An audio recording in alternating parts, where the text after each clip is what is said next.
Hi, I'm Kevin with Richmond and welcome to my channel. Thank you for hanging out with me today. I haven't done a vlog in a while, so I decided I would do one today. And as I was considering what I should talk about, I kept thinking about traveling. I love traveling so much, but I haven't really been able to do it because, the world. So I thought maybe I would share one of my craziest traveling stories with you guys. But as soon as the thought came into my head, I immediately felt some resistance. I was thinking, no, you shouldn't share that. Because I never want to speak in a way that discourages people from having their own adventures or trying new things or going to certain places. So I thought maybe I shouldn't tell this. I've actually only shared this story previously with a small group of people for those reasons that I just said. So I just kind of accepted the resistance and leaned into it. But then I pushed through. And I decided to share this crazy story with you today. So here we go. All right. If you've seen my channel intro Q&A, then you know that I went to Thailand a few years ago. If you haven't seen it, I highly recommend it. I'll link it. You should check it out after this. But to recap, I went to Thailand a few years ago. I was supposed to go with two other people, but they weren't able to come at the last minute. So I just decided to forge ahead and go on this trip solo. It was my first solo international trip, and I said it before, I'll say it again, it was life-changing. It was literally one of the best times of my life. I had so much fun. I would do it again in a heartbeat. I mainly went because I wanted to go to the full moon party on Koh Phangan. I found out about it and it looked like Coachella on the beach, and I love Coachella, so Coachella on the beach, sign me up. But the more I researched for the trip, the more I found out about the different areas of the country and more things that I could do. So I kind of constructed a trip that for me was like mind, body, and soul. And I wanted to start with Seoul in Chiang Mai. So I went to Chiang Mai. Well, I flew into Bangkok and then I took a night train up to Chiang Mai, and I stayed there for maybe 3 or 4 days, and I studied meditation with monks. It was mind-blowing. It was incredible. I highly recommend it. If you ever get a chance to study meditation with monks, you should do it. I had already been meditating. I learned from a spiritual advisor that I had here in LA. But the monks, they taught us all types of different ways to meditate, like some that I had never even thought of before, and some that I was like, for sure they were just trying to prank us, because we did a walking meditation with our eyes closed, where we were like walking through this room in the temple, and I was just sure that I was gonna run into one of the walls, but they were like really helping us like feel the energy and like sense our surroundings, and I legit never did run into a wall. It was amazing. My last day there, I checked out and I went to the front desk and asked if they would be able to hold my bags there until I came back and got them, because I was again taking the night train, but checkout was like 11 a.m. So I had planned on going to some museums and like spending some time there before it was time for me to head to the train. And they were like, cool, no problem. We'll see you when you get back. So I went to the first museum that was on my list, the Science Museum. I love science museums. This one was A+, top notch. I'm headed to the second museum. I'm at a stoplight and I'm standing there and I hear very loudly and very clearly a voice says, "Go to the train right now." And I look around and nobody's there. And I'm like, all right, whatever. My chakras are all open from all this meditation. It's cool. I'm going to go with it. But I hear the voice again. It says, "Go to the train station right now." And I'm like, oh my gosh. I told myself I was going to be open to the universe, and here is a voice that is telling me something to do. But I look at my phone, and it's like so early. It's way early, way too early for me to head to the train station. And I'm like, man, I'm not going to no train station right now. And I like start walking across the street. And again, the voice is just as loud, just as clear. "Go to the train station right now." And so I'm like, oh my gosh. I cross the street and I just like close my eyes and I stand there and try to still my mind. I probably look like a crazy person, but I close my eyes, I breathe, and I try to be still, and I ask, "Is this real?" And the voice says, "Yes, go to the train station right now." And I'm like, oh my gosh. All right, higher self. I hope you know what you're talking about. So I go back to the hotel and get my bags. I had already decided to walk to the train station because when I first got to Chiang Mai, I took a taxi from the train, which was basically just like a pickup truck with rails on the bed so you wouldn't fall out. But I took a taxi to the hotel and I like made sure like I memorized the path and I like saw stores on the way to the hotel that I was like, oh, I'll stop at these stores on the way back and that'll help me kill some time. So I'd already planned on walking. So I get my bag and I'm walking to the train station and I have this giant like backpacker bag on and it's way earlier than I thought I would be walking. So it is hot. I'm sweating. And I'm like, oh man, I gotta get a drink. So I stop at 7-Eleven. And as I'm going into the 7-Eleven, there's a guy coming out. He holds the door for me. I say, thank you. He says, you're welcome. I go in, I grab a drink. I grab a couple of drinks. It was really, really hot there. And I grab some snacks for the train and then I head out. And I get back on the road and I see the backpacker guy is in front of me. He's kind of like, well, I don't know. I mean, I have poor depth perception, so I'm bad with spatial distances. I don't know how far he was in front of me, but basically he's far enough in front of me that it doesn't seem like I'm creepily following him or anything. I'm walking, and after about 10 minutes, I see he's taking all the same streets that I'm taking. He's looking at a map similar to the one that I'm looking at. He has a giant backpack on too, so I'm thinking, oh, he's probably going to the train station as well. So I put my map away, and I'm like, I'm just gonna follow him. As we're walking, tuk-tuks are coming, and they keep offering us rides. They stop him first, and they come back to me. They stop him first, and they come back to me. And I just say, no, thank you. I'm gonna stop at some of these shops, which I did plan on stopping, but it turns out that I wasn't able to stop at any of the stops because the walk was taking longer than I anticipated. And at the pace I was going to make it to the train station like just in time to catch the train. So I'm just like, no, thank you. One tuk-tuk stops him and I can see the exchange is like a little bit different than the other ones because like they're talking for so long that I'm able to get close enough to see that the backpacker is looking like really frustrated and they just keep going back and forth even more that I get close enough to hear their exchange. And finally the backpacker, he is pretty frustrated and just goes, no, I don't want to ride. And he looks back at me and he goes, go ask that guy. He probably wants one. And I was like, oh, okay. So the tuk-tuk guy, he comes back and he starts talking to me. And like I said, I was actually feeling more mindful about the time. So I didn't want to be rude because Thai culture is just overall so polite. Like the people there are genuinely like warm and kind and friendly. And so I didn't want to be rude, but sometimes the entrepreneurs there can be very persistent. But I needed to tell them that I didn't want to ride and I didn't want to have the same amount of exchange between us as he had with the backpacker because I didn't want to miss my train. So I was able to pretty quickly dissuade him from thinking that he was going to get me as a customer. And I kept walking and I noticed the backpacker, he had stopped and he was looking at a map and I caught up with him and he looks at me and he goes, I'm so sorry about that, man. And I just go, oh, you think that was really funny to send that guy after me, huh? And we laughed and it turns out that I was right. He was going to the train station and he was actually on the same train that I was that night. So we became fast friends. He was on holiday from France. It was his first time in Thailand as well. He just like wanted a vacation from work and he wanted to party, but he didn't really have a set itinerary. So I was like, well, if you came here to party, you should totally come to the full moon party with me at Koh Phangan. My room had an extra bed because my hotel was like basically a 5-star hotel and the room was amazing. Even though it was insanely inexpensive, I think for the 3 nights that I was there, it was only like $172. It was wild.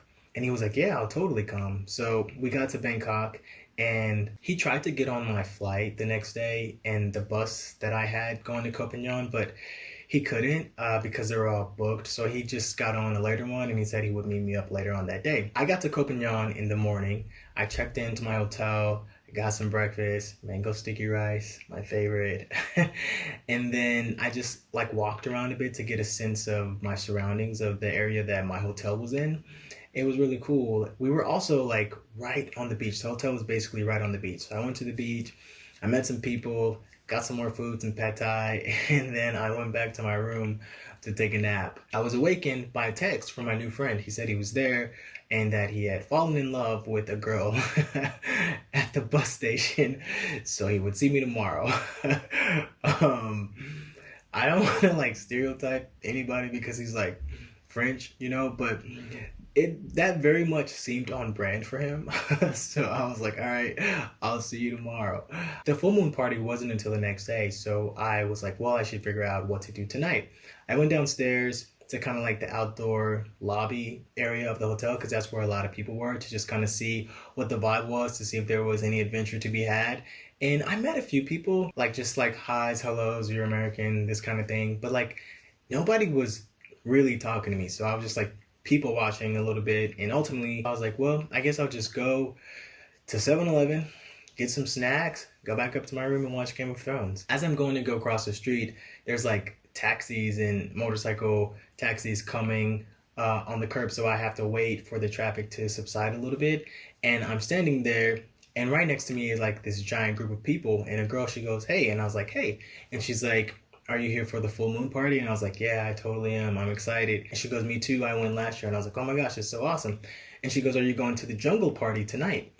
And I was like, no, what's the jungle party? And she basically explains to me that every full moon weekend, there's a jungle party the first day. There's a full moon party the day after that. And then after that, the next day, is a waterfall party. And I was like, no, I didn't even know about this. And she's like, yeah, it's pretty cool. We're going to go. And so I started hanging out and talking with that group a little bit. They're really fun people. It's like a couple of German people. Some of them were Irish. And then she was British. And her other friend was British too, I think. One of the guys, he was German, but he had gone to UPenn. And he was like, you should totally come with us to the full moon party. And I was like, yeah, I'll totally come. Let me just go up to my room and get some money. Literally, at that exact moment, a taxi pulls up and he goes, oh no, we're going to get in this taxi right now. Just come with us. And I was like, how much is this taxi? And he's like, I don't know. So nobody knows how much the taxis are. They just kind of like made up their rates that night, I guess, depending on how far they were taking you and how many people you had in your group. So he negotiates with the driver and he's like, it's 30 baht. And I was like, man, I only had 20 baht in my pocket. And he was like, don't worry about it. I got you. I thought about it for a split second. And because I like adventures, I just got on that taxi with 20 baht in my pocket and was like, let's go.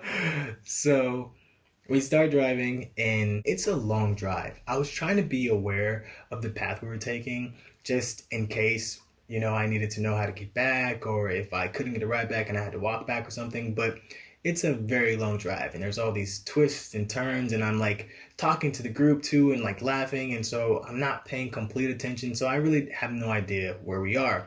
But towards the end of the drive, we make a turn and we get to like this convenience store that's at the bottom of this long road that's just like sandwiched between the jungle. And I see there's like far away, there's a small sign in the distance, and there's other taxis like in front of us and coming behind us.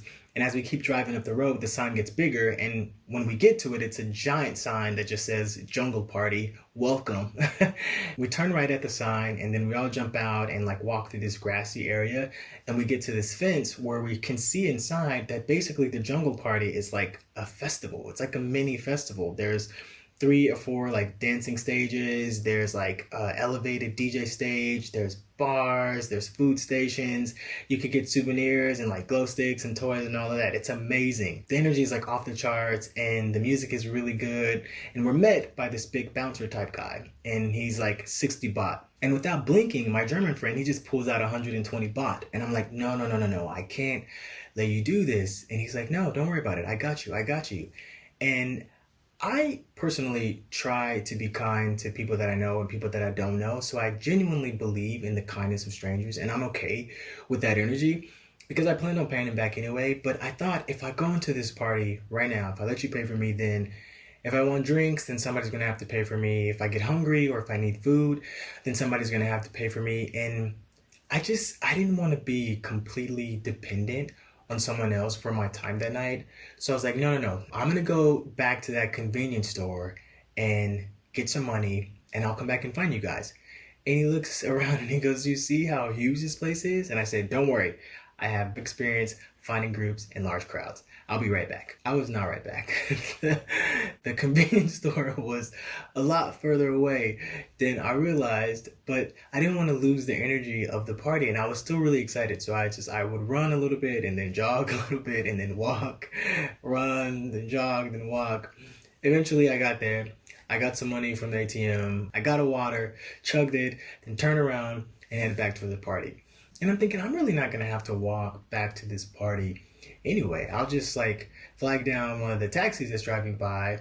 I'll overpay, I'll hop in, and then I'll be back at the party in no time. But all the taxis that were driving by were insanely packed with people. Like, dangerously so. Some people were just like hanging out of the edge of the bed, and there were even people sitting in front with the taxi drivers, which I had never seen my whole time while I was there. So there was no way that I was getting in a taxi. I was like, well, I guess I'm walking. I'm walking alone on this empty road now, because the taxis, they just keep going to the party, but none of them are coming out. They just like are staying there or going out the opposite way that I need them to come pick me up. A little bit into my walk, I hear a motorcycle coming up behind me. I look back and it doesn't look like a taxi motorcycle, so I just keep walking. It passes me and then it stops. I walk and I get closer to it and I see a lady, maybe like in her 40s. She looks like she could be a mom. And she goes, "Where are you going?" And I said, "I'm going to the jungle party. It's up the road where that sign is." She says, "Do you want a ride?" I said, "Yes, I would like a ride. Thank you." I get on the motorcycle. We start driving. I put my hands on her shoulders. And immediately she puts my hands around her waist. And I was like, oh. She goes, "It's safer this way." And I was just like, okay, whatever. Everybody has their preferences. Very quickly after that, however, she's driving with one hand and she takes the other hand and she like starts rubbing my arm. And she goes, "Ooh, is this nice?" And I'm just quiet because nice is not the word I would use to describe it. It was awkward. So I don't say anything. And then she goes, "Do you have a girlfriend?" And I go, "Yes. Yes, I do." I was totally single. But she goes, "Where is she?" And I go, "She's at the jungle party up where that sign is on the right. I'm going to meet her and all my friends there." And she goes, "Oh," and she's still rubbing my arm and she goes, "But this is nice." And I'm still just silent because I don't want to encourage that. Um, but I'm thinking, okay, this road is really just like a couple of minute drive, from where we are to the jungle party. I just have to get through this little bit of awkwardness and then I'll be on my way with my friends having the time of my life. So we keep driving and she starts to speed up. The sign's getting closer. And I didn't really think anything when she started to speed up because the road is a little bit on an incline going back towards the party. And I thought she just needed the power. So she speeds up. We're getting closer to the sign. The sign's getting bigger inside. I'm like, okay, we're almost there. But right before we get to the sign, instead of turning right, she turns left. And immediately my heart starts beating really, really fast. My cheeks go flush and I'm like, no. You're going the wrong way. You're supposed to go right. I'm going to the jungle party. I'm going to the jungle party. And she goes, no. And I was like, yes, I'm going to the jungle party. And I try to like let go of her waist, but she grabs me with the one arm that was like rubbing me. She grabs my arm and she's like holding me. And now I'm like moving and squirming and she's just like speeding. And I don't even think this is a trail because the trees are like whipping past us and like dirt is flying and we're moving. So we're kind of like, and I'm like squirming. So we're kind of swaying. We almost ran into a tree. And when we almost hit the tree, I got a little bit scared and I was just like, okay, I can't believe this is happening to me, but I can't panic because I don't want to like crash. So I quickly tried to play out some scenarios in my head. And I thought, okay, maybe she's just trying to take me to some desolate place in the woods. She wants to make a move. I'll turn her down. It'll be awkward, but I'll be on my way. Nobody gets hurt. Or maybe she's taking me to some place in the woods where there are some people there who are going to try to rob me and like beat me up. Or maybe she's taking me someplace in the woods where people are going to try to take my kidneys. And none of that was like very good. My brain was like, you got to get off of here. So I broke free, we swerved a little bit, and then I just launched myself off of the back of the speeding motorcycle. And she goes, no! And I'm just like rolling on the ground like in a movie. And then I get up and she goes, come back. And I just start running. I just like take off. and the adrenaline's pumping, and I'm like zigzagging because I'm not Rick and Stark, and if she tries to come get me, I'm not going to make it easier for her. But I don't really hear her after that, and I don't see her because I don't look back. I'm just like booking it. And after a few minutes of running, I eventually get to the street. I dart across the street. I run through that grassy area again, and I get to the gated area. And again, I see the bouncer guy, and he looks at me and he's like, "Are you all right?" And I'm just like dusting like dirt and grass and stuff off my clothes and off my hair. And I'm like, yeah, I'm fine. And he's like, okay, 30 baht. So I pay him the money, I go inside, and pretty quickly I find my group of friends from earlier, and I don't tell them any of this because I didn't want it to be like the thing of the night. I didn't want to spoil my night. I met up with them. They introduced me to some more people. We were like dancing, we were drinking, we met the DJ. We just like had a really good time. We were there until almost the sun came up. I started peaking. They were still dancing, but I was like, I need to leave. I'm gonna go. So I went out back to the grassy area, and there were like a bunch of taxis there because I guess the party was probably gonna wind down at sunrise. I hopped in a taxi with a couple. It turns out they were from Arizona, and we just like started like trading stories about our night. And I told them actually about what happened earlier, and the girl, she goes, "Oh my gosh, you got kidnapped."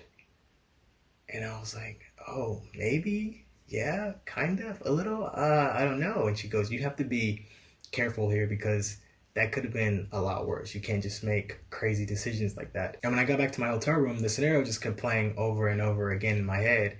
And I realized that I really need to be more judicious in my discernment of people, because the reality was I was alone in a foreign country, and I couldn't just make reckless decisions like that and like jump in on the back of a motorcycle on a desolate road sandwiched between the jungle with a stranger was a reckless decision. And I'm just really lucky that I got out of it unscathed. But the next day, my French friend, he came and we went to the full moon party. We had the time of our lives. After that, I went to Koh Phi Phi, to the beach where they filmed the movie The Beach, and had an even more amazing time. And Thailand really was such an amazing trip. It was life-changing. I would do it again in a heartbeat. But, just be a little bit more judicious with the people that I accept kindness from. That's it. That's the end of the story. If you're still watching this, thank you for riding along with me on this crazy journey. If you liked it, hit that like button. If you haven't followed, go ahead and follow me already. Smash that bell for notifications. Let me know in the comments, like, any crazy travel stories you have. And also, let me know what's your favorite travel destination, because I'm really looking forward to new places when the world opens up a little bit. Until then, my friend, I'll see you next time.